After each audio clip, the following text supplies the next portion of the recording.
नमस्कार, बहुत स्वागत है आपका। मैं हूं आपके साथ सुमित शर्मा। इंदौर से बड़ी खबर है, जहां लॉरेंस बिश्नोई गैंग के 5 गुर्गे गिरफ्तार हुए हैं। खालिस्तानी आतंकियों को हथियार सप्लाई करने का आरोप है इन पर। लूट, चोरी और डकैती करने आते थे आरोपी। पुलिस ने अलग अलग क्षेत्रों से इनको गिरफ्तार किया। कार नंबर के आधार पर गिरफ्तारियां हुई हैं। आरोपियों के नाम राजेंद्र बंटी, राजू उर्फ राजेश, बलवंत और बादल हैं। 5 बदमाशों ने अन्नपूर्णा थाना क्षेत्र में चोरियां की थी। पुलिस ने बड़वानी, सेंधवा और दाहोद से इन्हें गिरफ्तार किया। राजेंद्र सिख लीगर पर हथियारों की सप्लाई का आरोप है। उत्तर प्रदेश, हरियाणा, पंजाब में हथियारों की ये सप्लाई करता था। 2 साल पहले दिल्ली की स्पेशल सेल ने 18 पिस्टल और कट्टे के साथ इसे गिरफ्तार किया था। और खालिस्तानी आतंकियों को हथियार सप्लाई करने के लिए आरोपी आया था।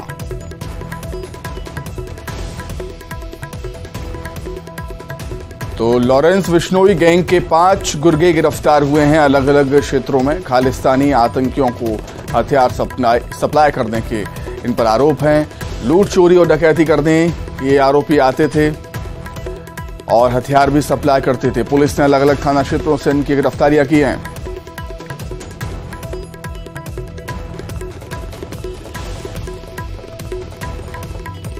चलिए, अधिक जानकारी के लिए सीधे हम इंदौर का रुख कर देंगे। हमारे सहयोगी अरुण त्रिवेदी हमारे साथ जुड़ गए हैं। अरुण, एक बड़ी सफलता निश्चित तौर पर पुलिस के लिए।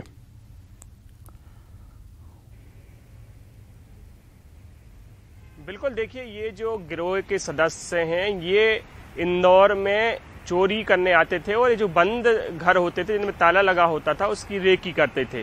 और उन्होंने 1 अगस्त से 20 अगस्त के बीच 15 घरों को निशाना बनाया था और लाखों रुपए का माल साफ किया था। पुलिस इनकी तलाश में लंबे समय से थी और जब पुलिस ने दबिश दी तो इनको बड़वानी, सेंधवा और गुजरात के दाहोद से गिरफ्तार किया।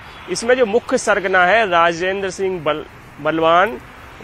बलवाल, उसको पुलिस ने गिरफ्तार किया। तो उससे पूछताछ में खुलासा हुआ कि वो खालिस्तानी आतंकियों को हथियार सप्लाई करता रहा है और जो लॉरेंस गिरोह है उसको इसने हथियार ये उनके गुर्गे हैं 5 और ये लोग हथियारों की सप्लाई करते थे। और दिल्ली में राजेंद्र को पुलिस ने जब गिरफ्तार किया था तो 18 पिस्टल के साथ इसको गिरफ्तार किया था दिल्ली पुलिस की सेल ने। और इन्होंने गुड़गांव और दिल्ली में भी कई वारदातों को अंजाम दिया है। तो बड़ी सफलता है पुलिस के लिए। इतनी बड़ी गैंग के गुर्गे गिरफ्तार किए गए हैं। लॉरेंस बिश्नोई की गैंग के लिए काम करते थे और खालिस्तानी जो आतंकी है उनको हथियारों को ये हथियारें सप्लाई किया करते थे। निश्चित तौर पर बहुत शुक्रिया आपका जुड़ने के लिए। तमाम बातचीत के लिए आपका बहुत धन्यवाद। आगे बढ़ेंगे। कांग्रेस के विधायक सुरेश राजे का एक कथित अश्लील वीडियो सोशल मीडिया पर वायरल हो रहा है। ग्वालियर की डबरा विधानसभा सीट के विधायक का वीडियो है। 2020 उपचुनाव में सिंधिया समर्थक इमरती देवी को हराकर ये सुर्खियों में आए थे। सुरेश राजे 2020 में बीजेपी छोड़कर कांग्रेस में शामिल हुए थे।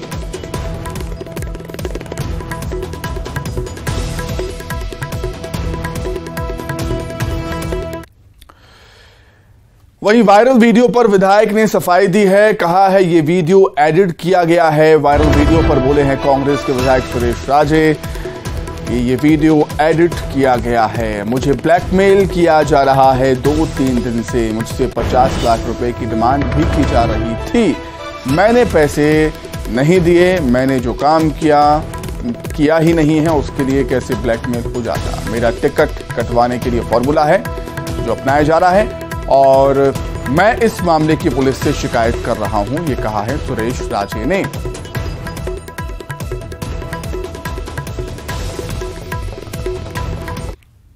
मेरे संज्ञान में आई है यो बात वीडियो की आपके संज्ञान में भी आई है। एक्चुअल में ये कोई मेरे लिए नया मामला नहीं है। मुझे पिछले 4-5 महीने से इस तरह से ब्लैकमेल करने की कोशिश की जा रही थी। वो राजनीतिक ब्लैकमेलिंग थी। सिर्फ कहीं खड़े हैं तो कहीं चर्चा कर दी, किसी के माध्यम से चर्चा भेज दी और लेकिन मेरे पास उसका कोई सबूत नहीं थे। लेकिन पिछले 2-3 दिन में जिस तरह से उन्होंने मेरे मैसेज भेज के मुझे ब्लैकमेलिंग करने की कोशिश की, मेरे से जिस तरह के पैसे की डिमांड की और मैंने उसको सिरे से नकार दिया, तो उसकी जो परिणति उन्होंने कहा कि 2 दिन में नहीं दोगे तो हम इसको वायरल कर देंगे। और लेकिन उन्होंने ये भी कहा कि हम पे एक नहीं, इस तरह के अनेक वीडियो हैं। जब अनेक वीडियो हैं तो मैं आप बताइए, इस तरह के अनेक वीडियो अब उधर बीजेपी के प्रवक्ता नरेंद्र सलूजा ने ट्वीट कर सुरेश राजे पर हमला बोल दिया। सलूजा ने कहा कि विधायक अब तक क्यों चुप रहे, वीडियो के वायरल होने के बाद ये सब जानकारी क्यों दे रहे हैं। उन्होंने लिखा है कि वो कह रहे हैं कि इसमें उनकी पार्टी के नेताओं का भी षड्यंत्र हो सकता है, उनकी राजनीतिक हत्या की ये साजिश है, तो उन्हें वो कौन लोग हैं, उनके नाम सार्वजनिक उनको करना चाहिए।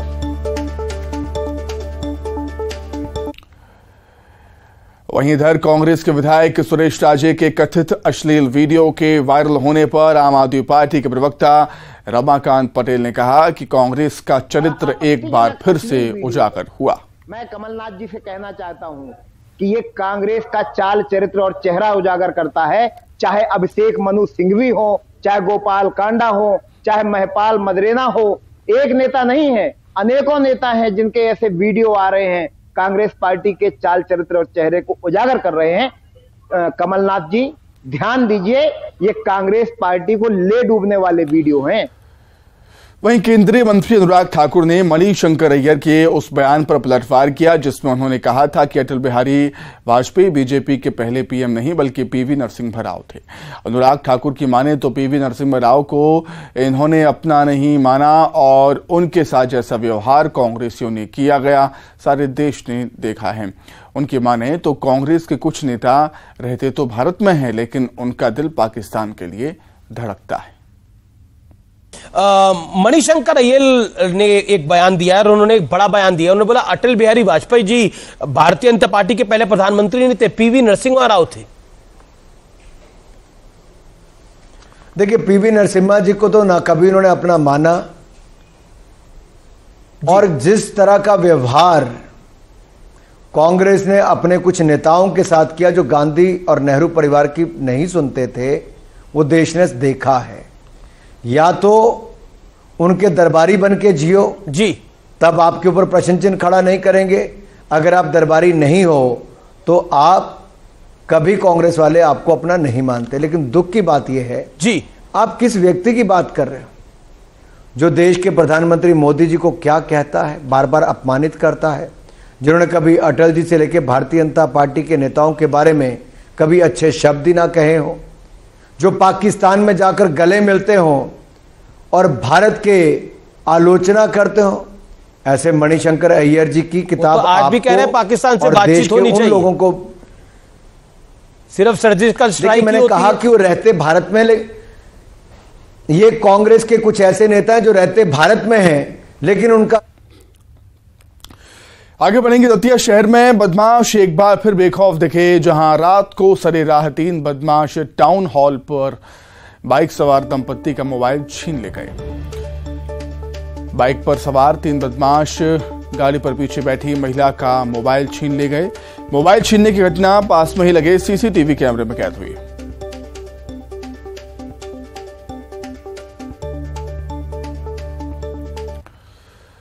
बैतूल में सीएम शिवराज की जनसभा में शामिल होने आए ऊर्जा मंत्री प्रद्युम्न सिंह तोमर की कार कीचड़ में फंस गई। लोगों ने काफी मेहनत की लेकिन कार कीचड़ से नहीं निकली। इसके बाद जेसीबी से खींचकर कार को कीचड़ से बाहर निकाला गया।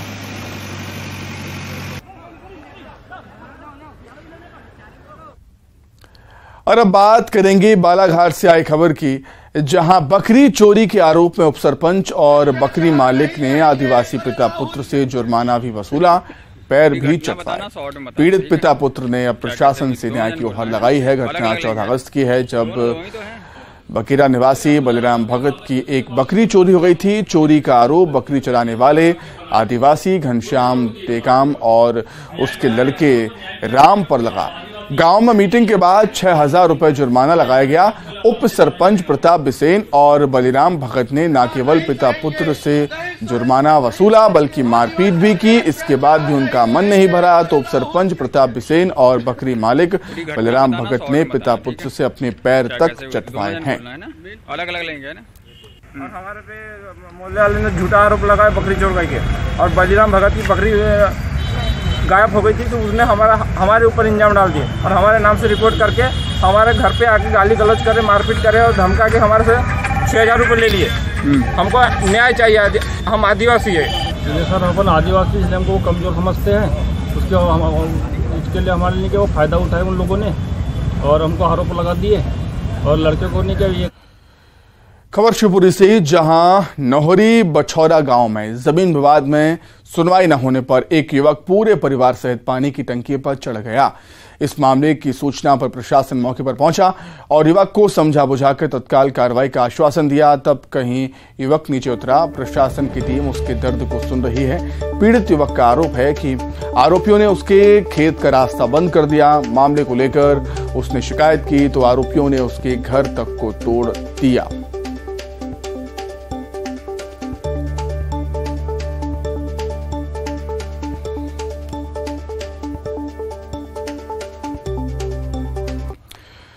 बड़ौदा में अज्ञात बदमाशों ने एक वाहन से 5 लाख रुपए पार कर फरार हो गए। चोरी की घटना सीसीटीवी कैमरे में कैद हुई है, जिसको लेकर पुलिस ने आरोपी की तलाश शुरू कर दी है। घटना कोतवाली थाना के कोट रोड की है, जहां चोरों ने बड़े ही शातिराना ढंग से चोरी की वारदात को अंजाम दिया।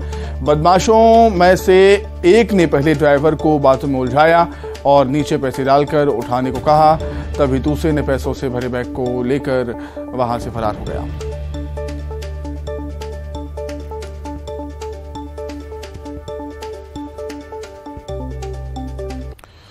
इंदौर से खबर है, जहां अज्ञात बदमाश ने एक वाहन की डिग्गी से 4 लाख रुपए पार कर दिए। चोरी की घटना सीसीटीवी कैमरे में कैद हुई। दरअसल महालक्ष्मी नगर के रहने वाले संजय रघुवंशी अपने बेटे के साथ IDFC बैंक में 4 लाख रुपए जमा करने के लिए निकले थे। रास्ते में वे वाहन खड़ा करके मंगल सिटी मॉल में लैपटॉप बनवाने चले गए। इसी दौरान किसी ने रुपये गायब कर दिए, जिसकी रिपोर्ट थाने में दर्ज कराई गई है।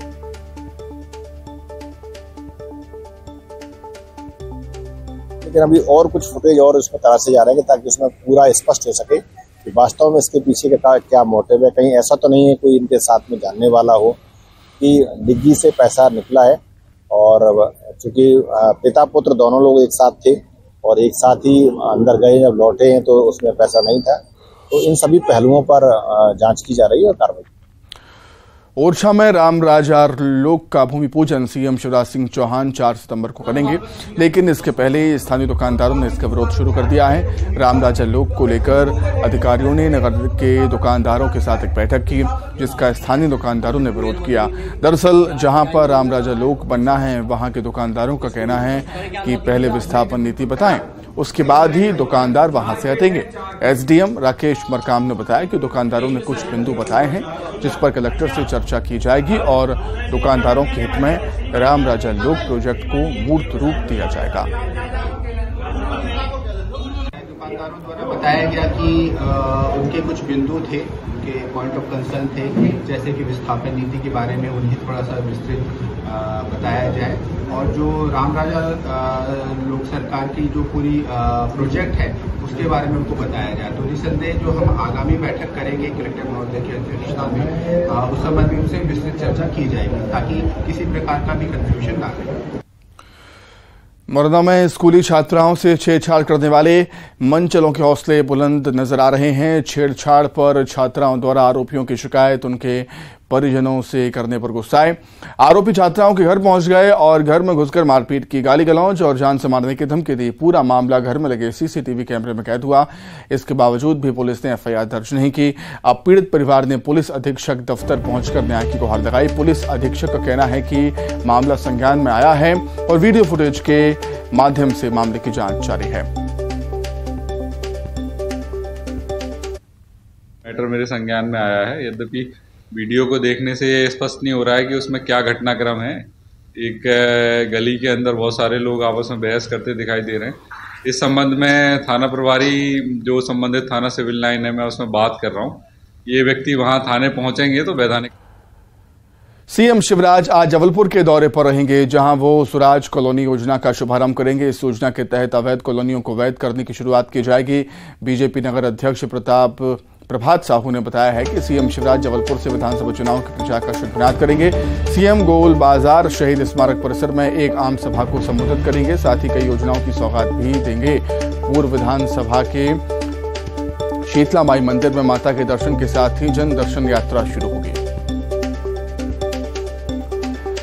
आगामी विधानसभा चुनाव के पहले निर्वाचन आयोग ने प्रदेश की महिला मतदाताओं को मतदान करने के लिए जागरूकता अभियान शुरू कर दिया है। हरदा में प्रशासन ने महिलाओं को मतदान के प्रति जागरूकता बढ़ाने के लिए मेहंदी, रंगोली और व्यंजन प्रतियोगिता का आयोजन किया। महिलाओं ने हाथों पर सुंदर मेहंदी बनाकर आकर्षक स्लोगन लिखे और स्वादिष्ट व्यंजनों के जरिए मतदान करने का अपील।